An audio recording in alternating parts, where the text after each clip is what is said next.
Animation एवी में स्वागत है। कभी कभी हम सब चाहते हैं ना, शहर के शोर शराबे से दूर कहीं एक शांत जगह पे बस जाएं। तपन बाबू के परिवार ने भी कुछ ऐसा ही सोचा था। नदी किनारे एक खूबसूरत घर, एक नई जिंदगी।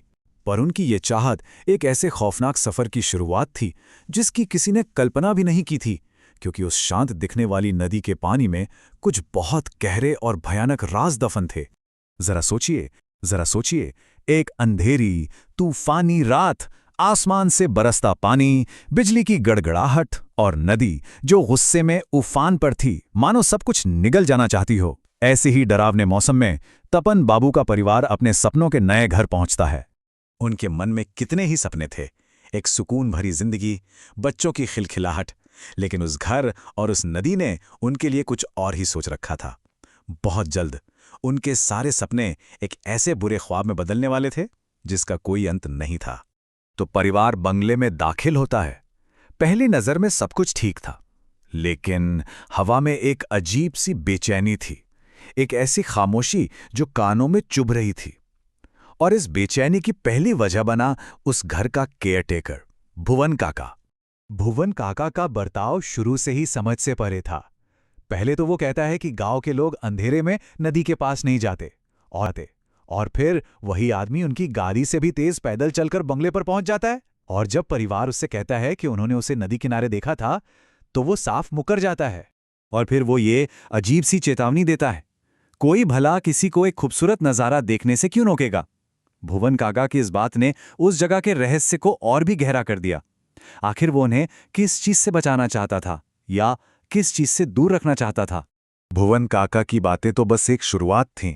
असली खौफ तो अगली सुबह उनका इंतजार कर रहा था। एक ऐसा सबूत जो बता रहा था कि उस घर में वो अकेले नहीं हैं।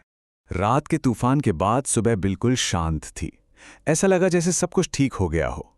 पर यह शांति एक तूफान से पहले की शांति थी, क्योंकि घर के बाहर गीली मिट्टी पर कुछ ऐसा था जिसने परिवार के पैरों तले जमीन खिसका दी।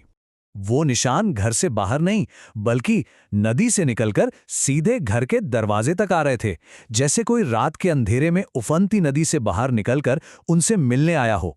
लेकिन एक मिनट, उन निशानों में कुछ बहुत ही ज्यादा अजीब था, बहुत ही गलत। जब परिवार ने ध्यान से देखा तो उनके होश उड़ गए। अरे, ये पैरों के निशान तो उल्टे हैं, जैसे कोई उल्टे पैर चलकर दरवाजे तक आया हो। ये कैसे मुमकिन है? और जब घबराए हुए परिवार ने भुवन काका से पूछा, तो उसका जवाब किसी के भी दिल में दहशत भर देने के लिए काफी था। उसने उस चीज की तरफ इशारा किया था जिसके बारे में सिर्फ कहानियों में सुना था, वो जिसके पैर उल्टे होते हैं। उसी पल परिवार समझ गया, ये उनका वहम नहीं है। अभी तक तो सिर्फ इशारे मिल रहे थे, सबूत मिल रहे थे, लेकिन अब वो चीज, वो ताकत सामने आने वाली थी। और उसका सामना हुआ परिवार की बेटी सुगंधा से। एक दिन तपन बाबू की 16 साल की बेटी सुगंधा को नदी किनारे एक बेहद खूबसूरत लड़की दिखती है। वो उससे बातें करने लगती है, लेकिन जैसे ही उसकी छोटी बहन इंद्राणी वहां आती है, वो लड़की हवा में गायब हो जाती है। इंद्राणी को तो वहां कोई दिखाई नहीं।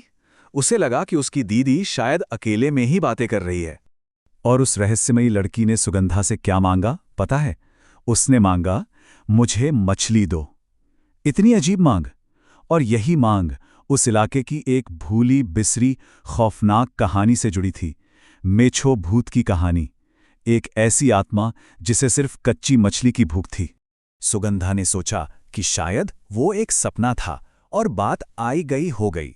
पर वो ये नहीं जानती थी कि वो कोई सपना नहीं था, वो एक शुरुआत थी।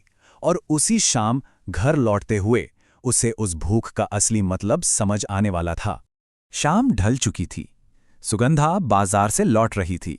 रास्ता नदी के पास से गुजरता था। अचानक हवा में सड़ी हुई मछली जैसी गंध फैलने लगी। फिर उसे लगा कोई उसके पीछे चल रहा है, एक परछाई। और फिर कानों में एक सरगोशी गूंजी, वही आवाज, मछली दो। सुगंधा ने कदम तेज किए, वो भागने लगी। और तभी वो हल्की सी सरगोशी एक हैवानियत भरी चीख में बदल गई, जैसे कोई कह रहा हो, तुम मुझे मछली नहीं दोगी। उस आवाज में गुस्सा था और एक ऐसी भूख थी जो किसी भी हद तक जा सकती थी। वो बेतहाशा भागी, बस किसी तरह घर पहुंचने के लिए, और आखिरकार अपने ही दरवाजे पर आकर वो बेहोश हो गई। होश आने पर उसने सब कुछ बताया, लेकिन परिवार ने क्या किया? उन्होंने इसे उसका वहम मान लिया, और ये उनकी सबसे बड़ी भूल साबित हुई। परिवार को लगा कि जो भी था वो घर के बाहर था, नदी में या अंधेरे में, पर वो कितने गलत थे। वो खतरा दरवाजा पार करके अब उनके घर के अंदर था। आधी रात का वक्त, घर में एकदम सन्नाटा, सब सो रहे थे। तभी रसोई से एक आवाज आई। सुगंधा की मां मंदाकिनी की नींद खुली। ये कैसी आवाज थी? कुछ चबाने जैसी, कुछ कच्चा, गीला। मंदाकिनी हिम्मत करके रसोई में गईं, और जो मंजर उन्होंने देखा, उसे देखकर उनकी रूह कांप गई। उनकी अपनी बेटी सुगंधा जमीन पर बैठी थी, और वो बाजार से लाई कच्ची मछली खा रही थी, जानवरों की तरह। उसका मुंह, उसके कपड़े सब खून से सने थे, और उसकी आंखें, वो आंखें सुगंधा की नहीं थी। जब मां ने घबराकर पूछा, सुगंधा, ये क्या कर रही हो? तो जो जवाब आया वो सुगंधा की आवाज में नहीं था। एक सर्द, बेजान आवाज थी, जिसने कहा, उसने मुझे मछली खिलाई, अब मैं उसके साथ रहूंगी। खेल खत्म हो चुका था, वो भूत जीत गया था। अक्सर डरावनी कहानियों में भूत किसी घर में होता है, पर सोचिए क्या हो जब वो भूत किसी इंसान के अंदर बस जाए, आपके अपने किसी के अंदर। अब वो खतरा नदे में नहीं था, वो उनके साथ एक ही छत के नीचे रहने वाला था। ऐसे दुश्मन से कोई कैसे लड़ेगा जिसका चेहरा अब किसी अपने जैसा हो? Like, comment, or subscribe.